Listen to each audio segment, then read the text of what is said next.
So first off, is a little bit of background. So why is VTE prevention important? At Stony Brook, we're actually proud to be able to say that we stay ahead of the curve when it comes to VTE prevention measures since at least a decade ago. What you're seeing right now is an article that just came out this month, and it calls for tailoring VTE prevention to individual patient needs rather than a blanket approach, following ACCP 2012 guidelines with a sub-2016 revision. Some of the takeaways from this policy statement is basically says that we are still terrible at preventing VTE as a group. The AHA wants a goal to reduce hospital-acquired VTE by 20% by the year 2030.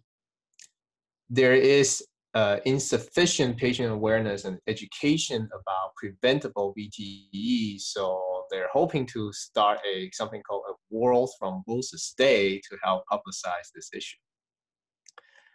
We need to move forward toward individual VTE risk stratification rather than an approach to prophylaxis everyone, as the increase in prophylaxis in recent data reflected inappropriate over-prophylaxis in low-risk patients. It also says that the alert and clinical decision support systems can help improve VTE outcomes, so we should use them more. The use of preventable VTE should be a benchmark for hospital comparison and pay-for-performance programs. And then another big thing is that tracking of VTE events within 90 days of hospital stay, as well as other statistics, should hopefully be done by a central authority. And our version currently does not report the specific risk scores that they are talking about, but it does make recommendations based on risk stratification. So in 2009, what I call the Great Obama Age, Stony Brook went through a major effort working with our vendor to develop our VTE advisor. It is a computerized clinical decision support script that determines the patient risk for VTE and make prophylaxis recommendations. These recommendations, again, they were based on the guidelines from ACCP at the time, and they were actually updated incrementally during its lifetime and customized to our institution's standard of care as well as formulary. Since it was mandatory and linked with admission as well as transfer timers, it also serves to increase compliance with VTE prophylaxis orders as well as documentation. This is kind of a layout of our current version from 2009. It displays risk category, relevant labs, and active inpatient orders. It has user-selectable patient type and risk factors, as well as pharmacologic and mechanical contraindications. The users, if they want to quit, they need to select a deferral reason as a compliance measure. And all these user interactions, when they finally click submit or they quit, these results are recorded on a flow sheet that is viewable by anyone who has access to the chart. The reason for this update are that, is that about 2 years ago, the Stony Brook had a plan to upgrade this VTE advisor to a newer version.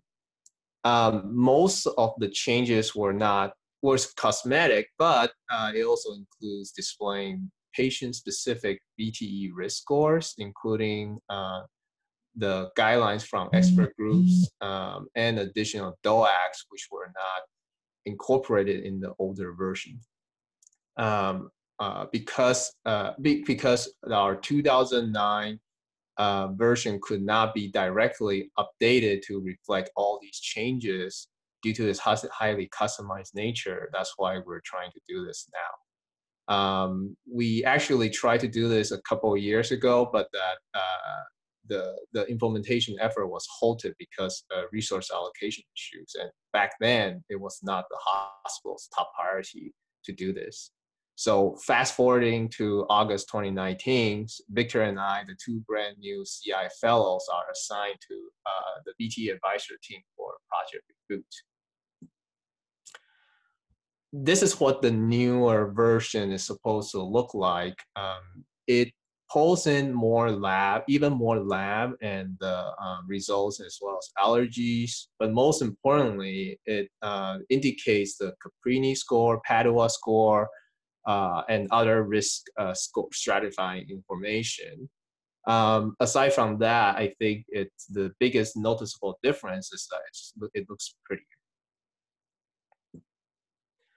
This is our team.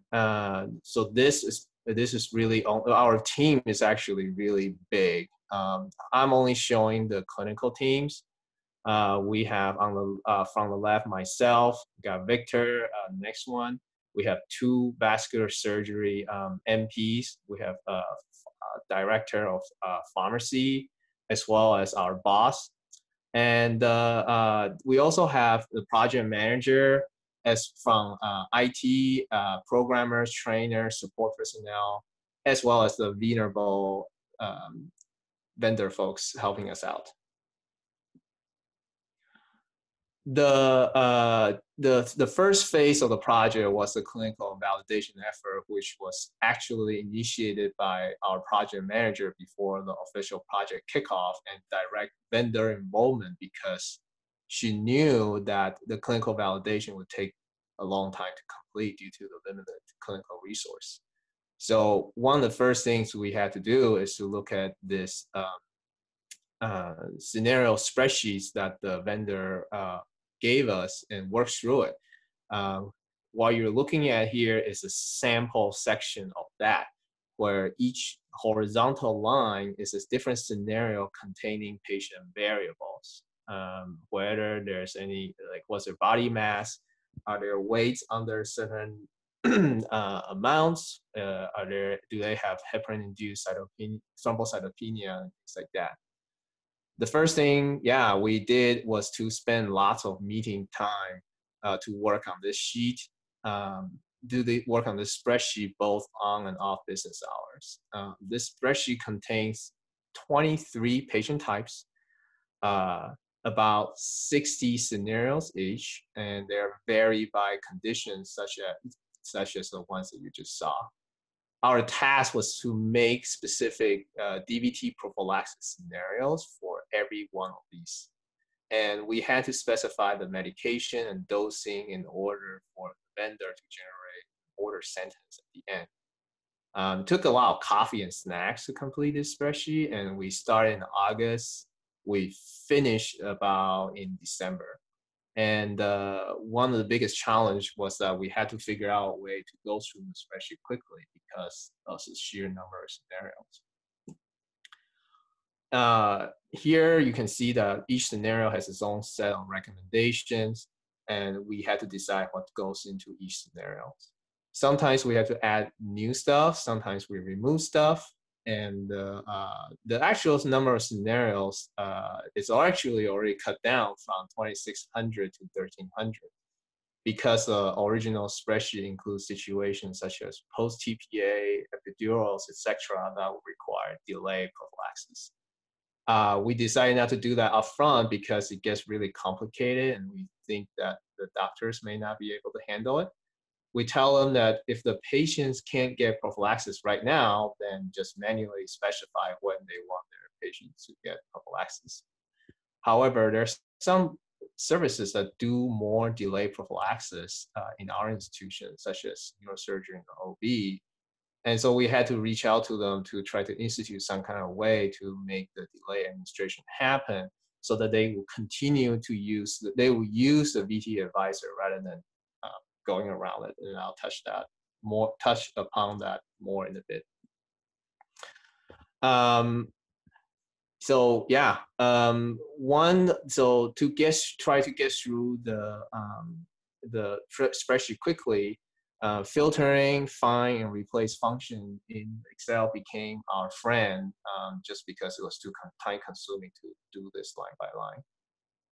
We actually, a lot of the early stages was spent figuring out a way to batch the scenarios, such as all the, like, for example, a group would be all the patients with BMI greater than 40, with creatinine clearance greater than 30, without heparin-induced thrombocytopenia, etc.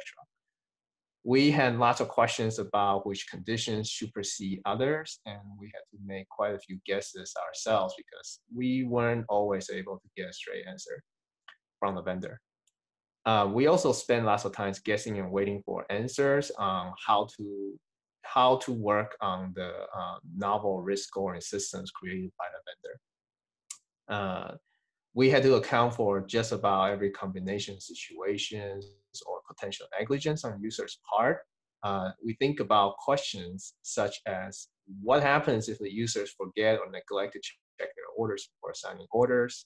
Can we trust the ordering providers to understand what they should or should not be doing? Questions like that.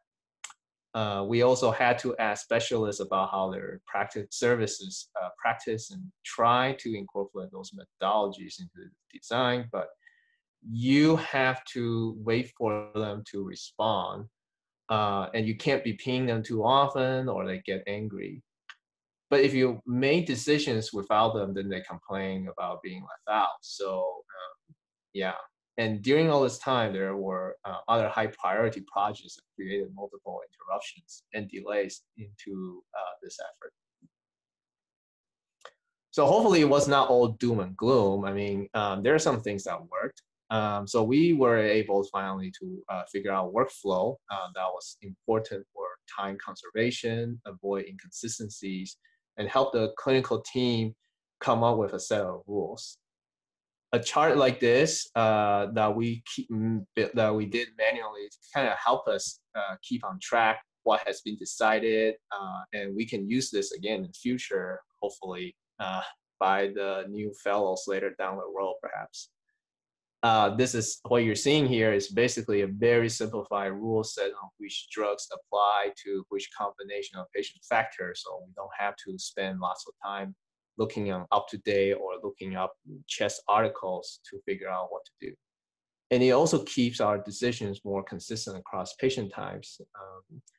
Earlier on, before doing this, we found that we were just going back to look up the literature about at least 5 times in a single session, every single session. So this was helping us. The other thing we realized was that we didn't coordinate to do this, but we kept lots of searchable notes among team members. And contrary to popular opinion, redundancy in note taking can be a good thing sometimes because the designated role note taker may not be recording sufficient details that are necessary for the team to refer back, especially if one or all the team member had a stroke and can't remember what was discussed. We try to take notes like Obama, like what you see on the right side versus what Trump notes on the left side. So to try to minimize the details being missed out. And yeah, of course, we didn't know this at the time, but our project manager getting us started on clinical validation before official vendor involvement was also tremendously helpful because she knew what clinical validation that would be the longest critical path in the plan.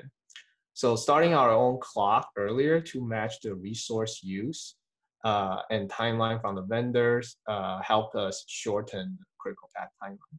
So we owe our project manager a huge thanks and appreciation for having the foresight to get us started earlier, especially during this time that people were getting pulled off and coming back, and there's a lot of catching up need to do.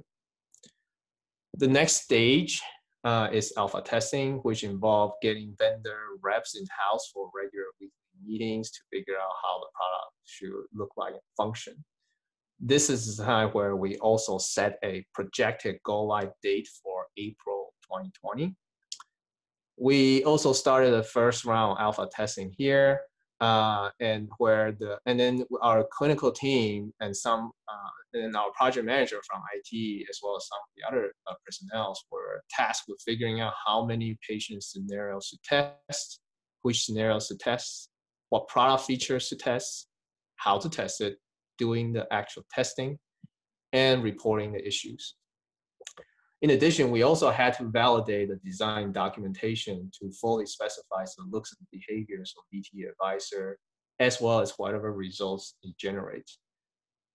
This is a time that we found out that despite the old VTE advisor that you guys saw earlier, forcing users to order VTE prophylaxis, our quality metrics are lower compared to some of the other similar institutions in the country.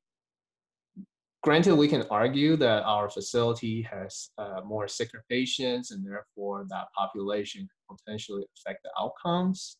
It was still it is quite a surprise for me to hear this. We found that our specifications were changing during this stage because the default settings out of the box from the vendor did not meet our needs. We also logged more than 100 issues during 1 week of alpha testing. Sometimes things just plain don't work.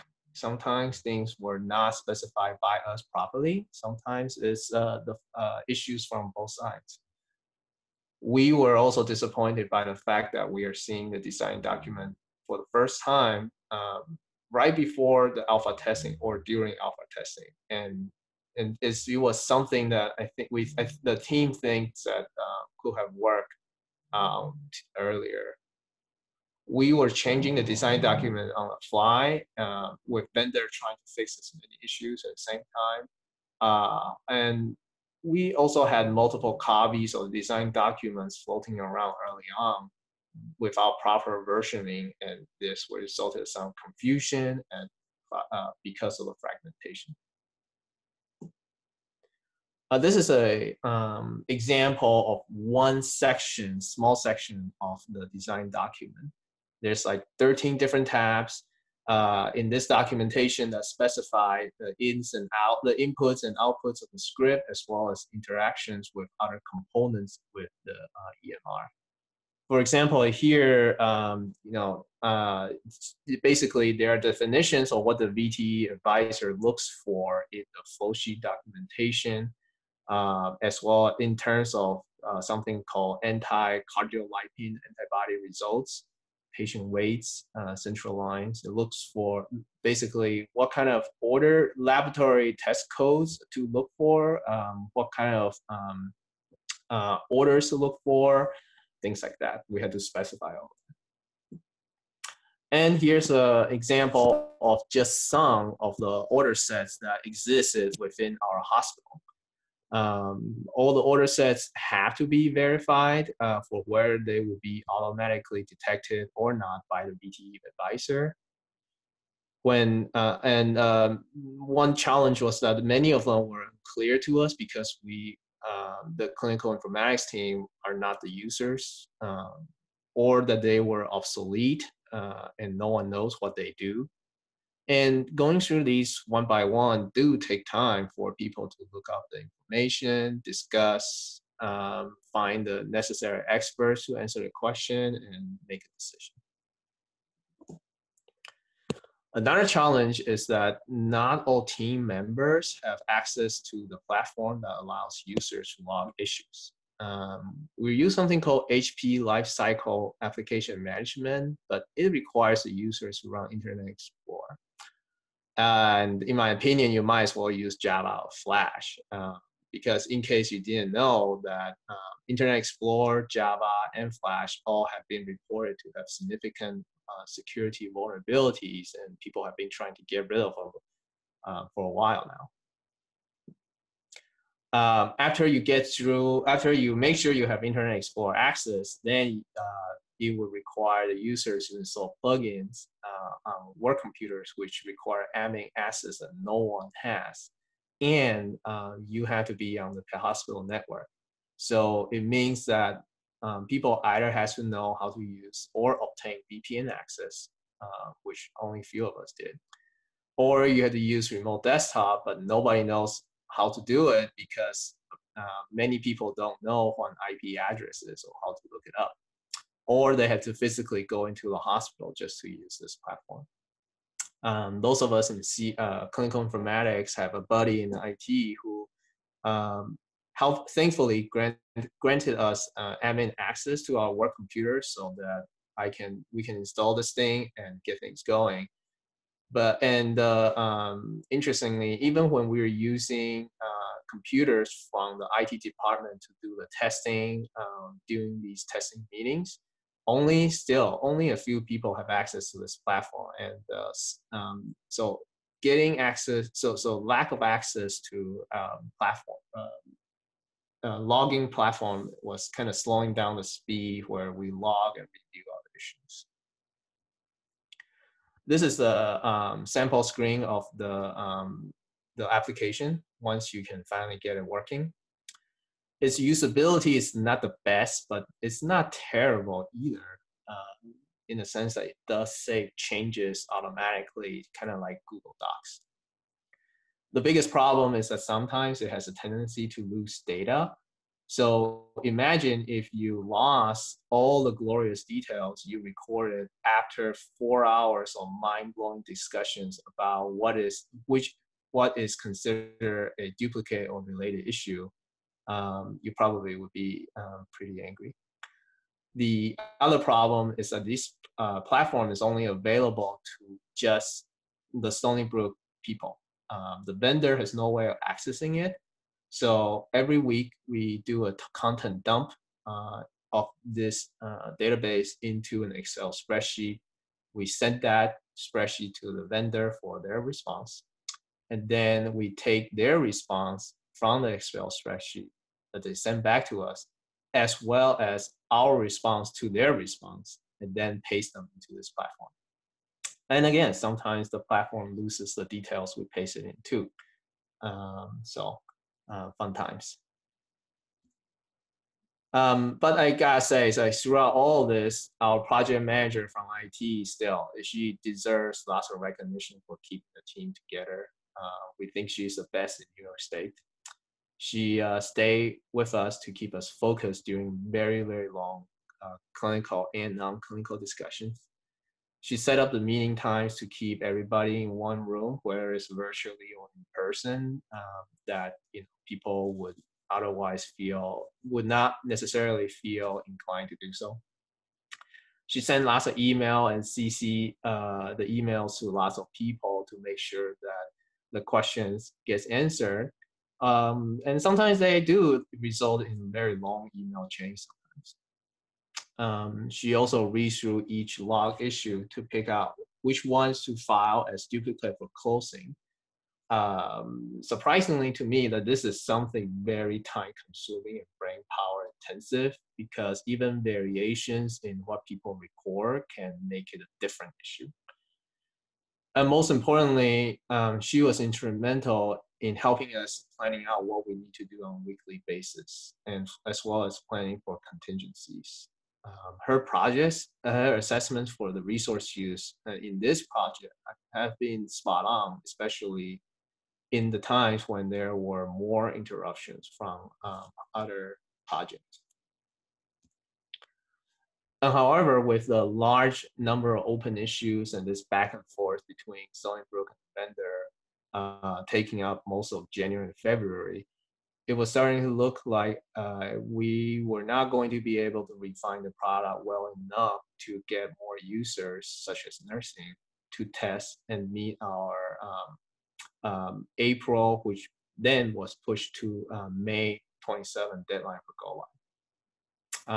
Voltaire had a statement saying that perfect is the enemy of good, but in this situation, we couldn't even get to what's considered good, as there were some very fundamental functions that were promised, but they were just plain not working.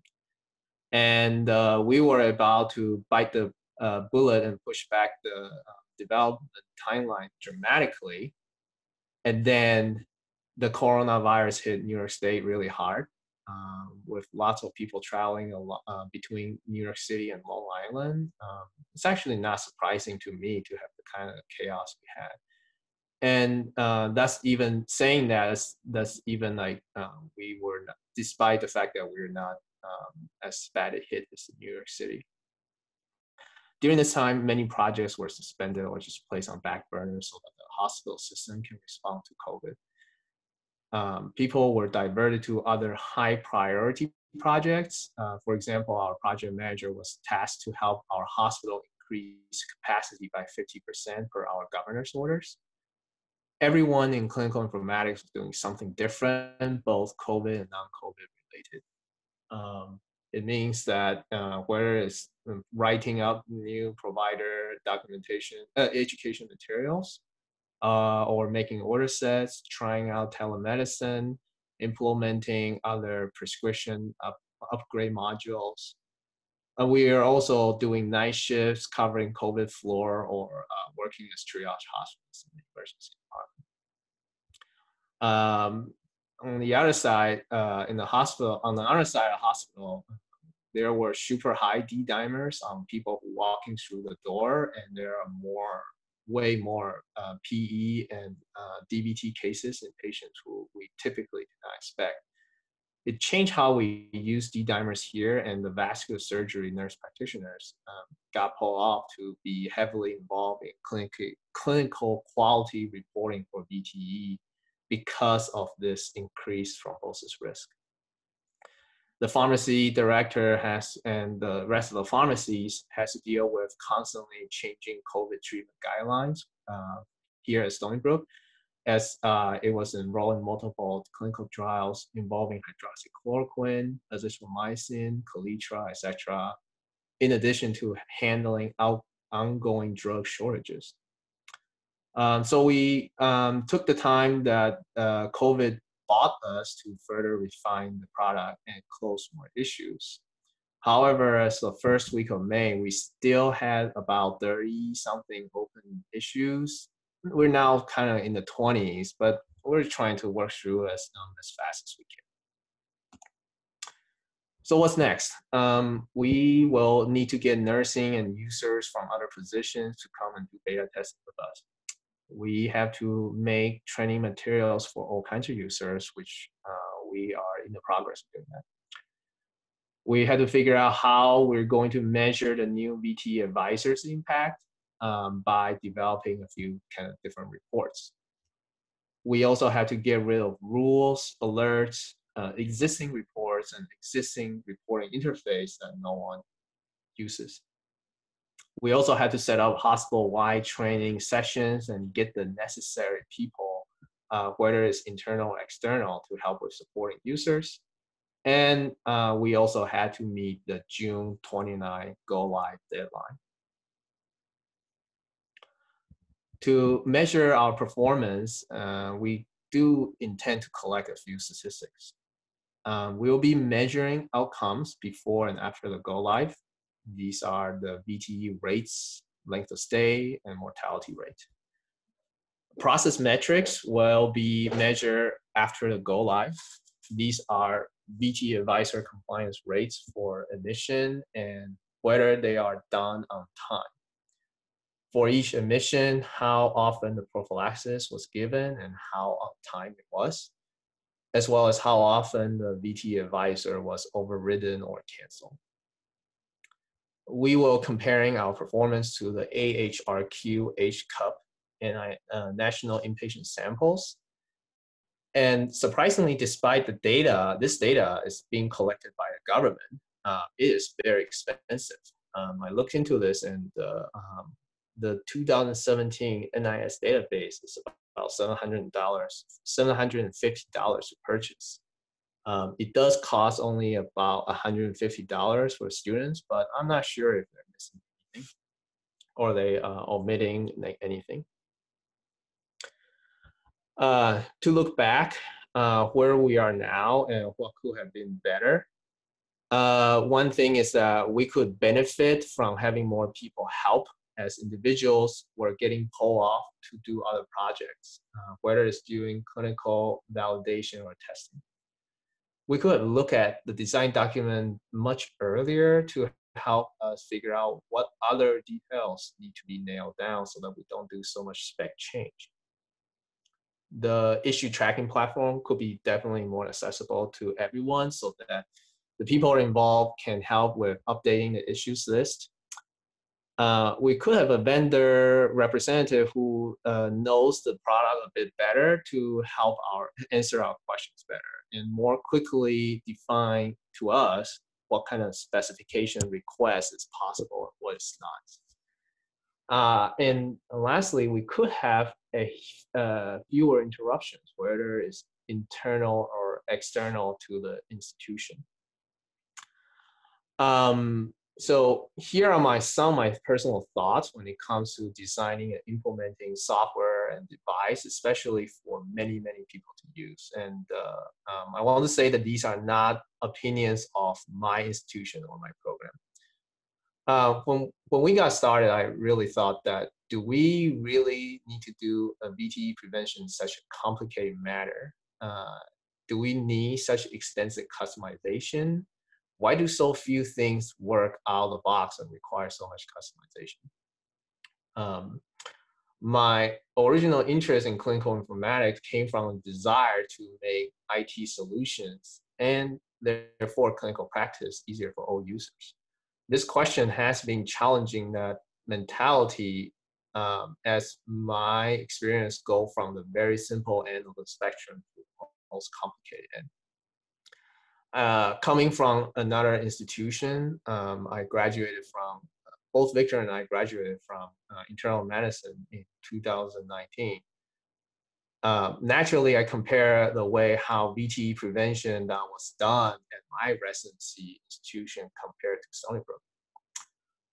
I found that despite the goals for end users are the same, that is, to make things as easy as possible on the users, the ways that the two institutions, my residency institution and Stony Brook, approach this topic are drastically different.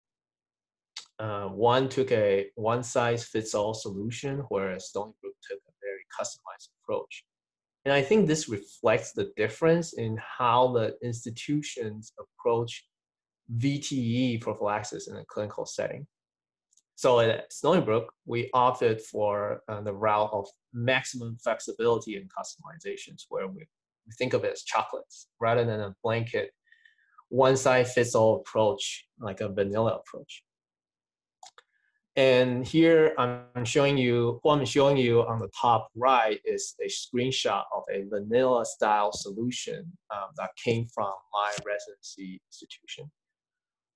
Where we only have a few admission order sets, and each one of them give you the same choices that you must pick from.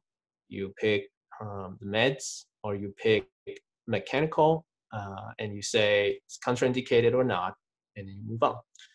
And similarly, I asked some of our physician colleagues at other facilities how they do VTE prophylaxis, and they say some people say they just put patients on heparin. No questions asked as default treatment unless there's some kind of contraindication. But thinking about doing this project and thinking about this project got me to think about what about outcomes?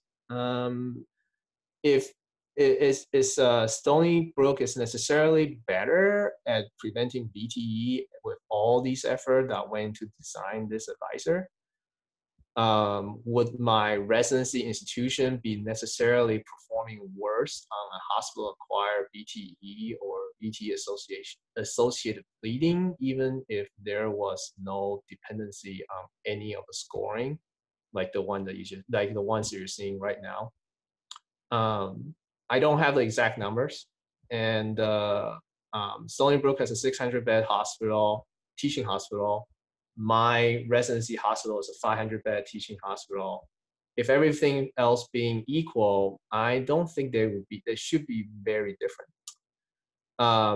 So I went to CMS and I tried to pull the PSI 12 rates, which is the perioperative PE and DVT rates, comparing Stony Brook against a couple of teaching hospitals in the organization that I did my residency in. Stony Brook is the top row, and it said, so basically it's saying that my residency institution, by doing things vanilla, is not worse than Stony Brook. But keep in mind that this is only perioperative statistic, and I'm not sure if it, I think it may not include the non-surgical patients. Thinking back to the AHA guideline though, it suggests that overall there is more benefit from approaching VTE prophylaxis from tailored approach.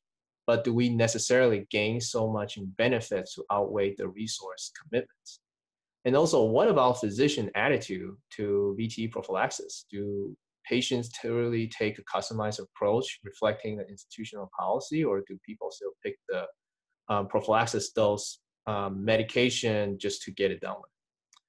But it looks like at least the vanilla way is going to be a major fail. So it's only, according to the AHA folks, so perhaps it's only a matter of time where everybody starts taking a patient-tailored approach. So moving forward, I also learned that there was so much effort and time invested to keep our EHR customized.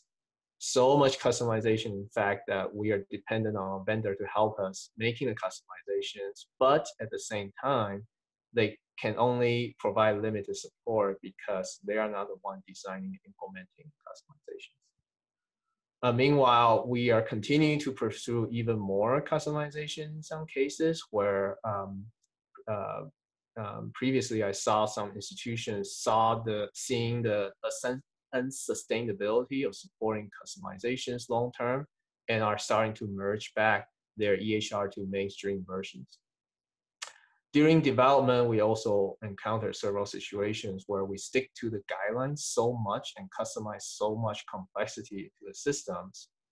Some services such as OB and neurosurgery that want to do their delayed prophylaxis have been bypassing the VTE advisor. And it looks like they will continue to do so with the upgrade because of the technical challenges, creating order sentences that dose the medication in the fashion they requested. They have to do whatever it takes to bypass the VTE advisor recommendations and then just place their own orders, therefore defeating the purpose of having a system that tells them what to do. So what can we strive for the future? Personally, I'm thinking of these kind of questions. How do we achieve a better experience for both developers and end users now that we cannot go back to a more simple time with a simple solution? As implementer of these solutions, how much resource should we throw at this? How much usability should we sacrifice for the users for the sake of following guidelines? If we are the vendors, if we work for the vendors one day, should we be offering a blank canvas and let the customers do what they want, or should we provide a limited sandbox so that any alteration outside of it would not be permitted? If we can say that, and then more importantly, if we can say that we're following the same guidelines, why are all our ways of preventing VTE different? And I think back to how the Mac OS X and iOS has a long-held reputation of being some of the most usable consumer software. People are generally drawn to the, it just works mentality and how easy it is to learn these systems. Although personally, I disagree significantly. Their usability is one of the major reasons that they have a loyal customer base, despite that their devices are more expensive than similar spec competitor. Yet there are criticisms that the Apple family of products that treat users like children, and the way that they limit my actions certainly make me feel that they're too restricted and harder to use, but I don't see how that slows down their sales. Superficially speaking, some people may feel that Android and Windows systems may be more configurable or customizable, but real power users know how to fully customize their OS X and iOS as well. And just as a quick disclaimer, I am not an Apple user and I don't own any of their software products or services. So, but nevertheless, why can't the EHRs and VTE prevention aim for the same goal of a great out-of-box experience for both developers and users. In an effort to provide the best care for our patients, are we unintentionally sidelining our users and make it harder to do their jobs? We follow guidelines because they're supposed to be based on evidence that tell us what is the most beneficial and least harmful ways of doing things. However, if we give people too many choices, does that make it more confusing? And just think on a broader scale, if we are following the same guidelines, can we somehow agree that there's a same way to do all this, whether it's clinically or in the EHR space in informatics? I mean, despite a highly crowded space of device manufacturers, they were able to get together and give us the industry standards that almost all modern electronics use today: USB, Wi-Fi, Bluetooth, many others. And wouldn't it be nice if in medicine we can agree to do the same thing consistently and follow the same rules? So with that, I think we can have a discussion on how people do VTE at their institutions. Do their institutions favor simplicity with just one or two choices, or do they offer the most options and adhere to the guidelines down to a T? What about actual provider preference? Do people think, just let me order Lovenox on everyone who is not contraindicated because I'm too busy to deal with this? Or is there truly a trend for people to want to sit down and calculate the scores where it's manually done or by a computer? And lastly, what kind of balancing act can or should we do as clinicians informaticists? So yeah, I think we can open up this discussion right now. Awesome. Chaowei, thank you so much. And Victor, thank you too. I think you guys could probably rename this talk to Hurdles Faced by All First-Year CI Fellows. So much of what you said, kind of a more blanket statements outside of the VTE project, resonated with me. Just trying to navigate, in some instances, a new organization that you're working through administrative barriers, clinical practice barriers, and then IT barriers. Doing all of that in a new place where you don't know the organization as a whole is a really big challenge. And I think it's a huge issue that a lot of first-year CI fellows probably face.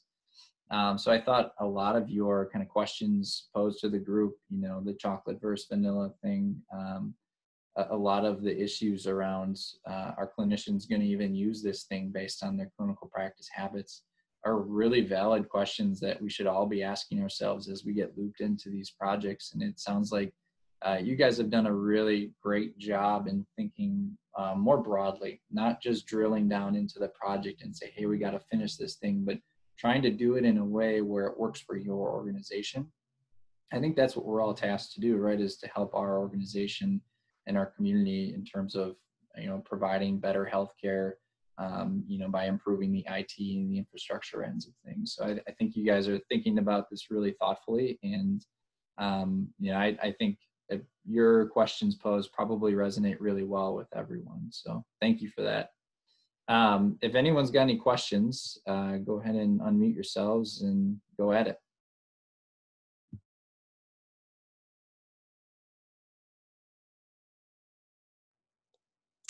Yeah, thank you, Ryan. We were really interested in seeing what other people do at their hospitals, especially in a public forum like this, where hopefully, you know, we're not going to be stepping on anybody's confidentiality clause, and because this is a more of an educational setting.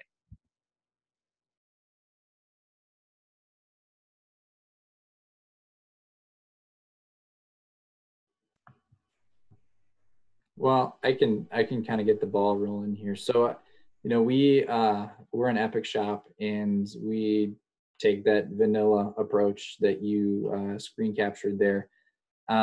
It does pretty well for us. I think, you know, our VTE rates are pretty low. We don't have a very high incidence of morbidity when it comes to bleeding from VTE prophylaxis. One of the things that we have run up against a lot with our VT prophylaxis BPA is the tremendous amount of alerts that it creates. And, we have a separate software that actually tracks our BPAs and the frequency at which they fire. And then we have an alerts committee that meets on a monthly basis to review some of these kind of repeat offenders. And the VTE one pops up every single month. I think the idea behind a good BPA is, the right provider at the right time and for the right problem. And so I think we missed that a lot with our current implementation of the VTE prophylaxis BPA. Did you guys run into anything with alerts, or you're kind of not at that stage yet where something's in the production environment? But I'm just curious as to what other folks have thought about, something that's going to drive a lot of alerts, as this is probably going to be relevant for every patient who's admitted. Yeah. Yeah. So, so we looked at alerts separately, actually, and not as part of our kind of upgrade project. There were some changes in the rule logics, I think, when there were like other upgrades that have been going on with our EHR. So we actually had some, I guess you can say, an issue where you would get loops of how our VTE advisor would fire. And we addressed that like as we were doing our re-implementation or upgrade process. And but we haven't done a separate kind of look back for alerts specifically for VTE just yet. But I think what's interesting is John wrote in the chat, he said that they were doing some requirements for VT prophylaxis, capturing the documentation versus the CDS function. I'm actually wondering what you guys use for your reporting and like quality metrics to track VTE, whether that's, your rates of hospital acquired VTE, or whether that's rate of like preventable VTE in terms of patients who get a VTE despite prophylaxis, or do you just kind of do it as a blanket overall hospital acquired VTE?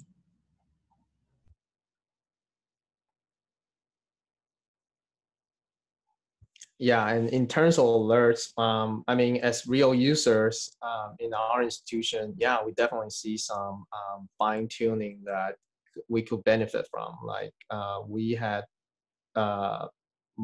we have like SCDs prompts to us popping up multiple times before we're trying to sign an order. So that's an example.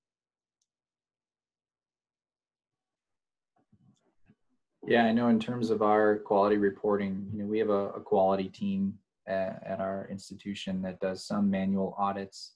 And then we've got some reports that are built out inside of Epic, some reporting workbenches that do a little bit of the heavy lifting for us. So I think it's a combination of manual audits plus a little bit of reporting workbench that gets us most of the way there. I'm sure we're missing some, right? It's not a perfect solution, but that's the approach that we've taken thus far. And have you talked to any of your physician colleagues about like how they think about VTE prophylaxis? Like, not thinking about like whether they have to use a computer or anything. Like say if they do verbal orders for everybody, right? Like, do they even care about having like tailored, patient-tailored prophylaxis? Because I talked to a few residents, both my co-residents when I was my colleagues when I was still a resident, as well as active current residents at Stony Brook. The universal again, it's anecdotal, but the universal consensus I've been getting is just let me order this. I know this is going to work, so just let me order the Lovenox 40 daily, and that's it. And let me move on. Like I don't want to be dealing with this like million clicks on VT Advisor. What is are people teaching this? Like say, well, let's calculate Caprini score or this score, that score, and like try to decide that the people at the lowest end of the scoring system should not get VT prophylaxis? Yeah. Also, by all means, any of the other 20 participants can chime in as well. I think from our standpoint, like I said, we take the vanilla kind of out of the box approach that Epic had provided. We added a little bit of decision support in there in terms of just showing the breakdowns of what the Caprini scores are, and then letting that kind of guide providers' decision on which, you know, selection they're going to make. The question of, do providers care?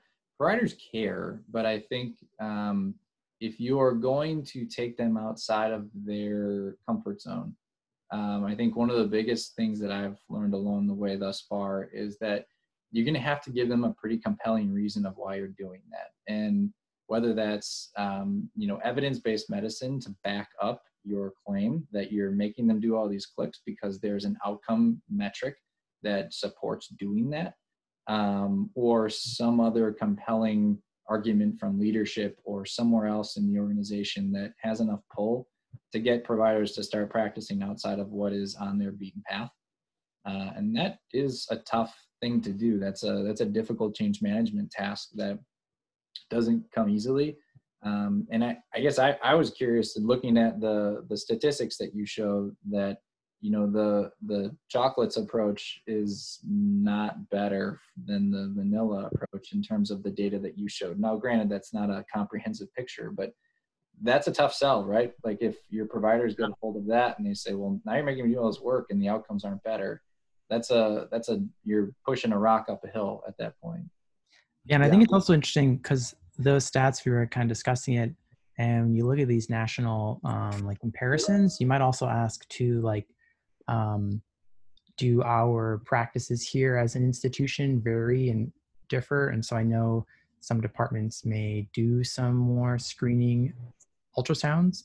So then we're just going to have a surveillance bias. So we're going to notice more DVTs than another institution who maybe doesn't employ such of like a more proactive approach. So it's kind of interesting when we see these metrics, it kind of makes us ask, oh gosh, are we really worse, or actually are we better, if you will, only because we're actually capturing higher rates because we're looking for it? Question I don't know the answer to, but it's definitely something that's interesting to kind of think about when we compare ourselves to other institutions.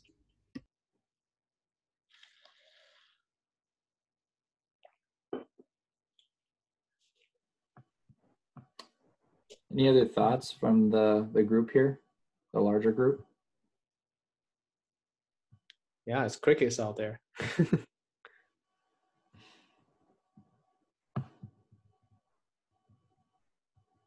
All right. Well, I think, like I said, this was a great talk. I think rather than just the amazing work you guys are doing on the VTE side, I think the thing that resonated with me is you just perfectly hit on so many hurdles that I think we're all dealing with. So I thank you for kind of summarizing those all together.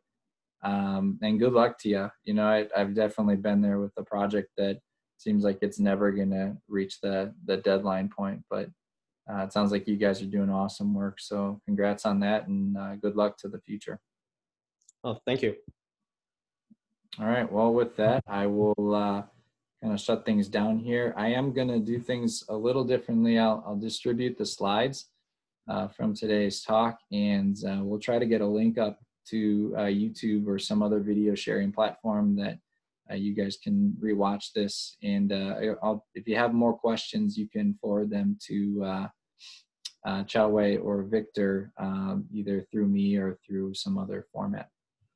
All right, guys, thanks for your time, and take care, and everyone be well. Okay. Bye, everybody.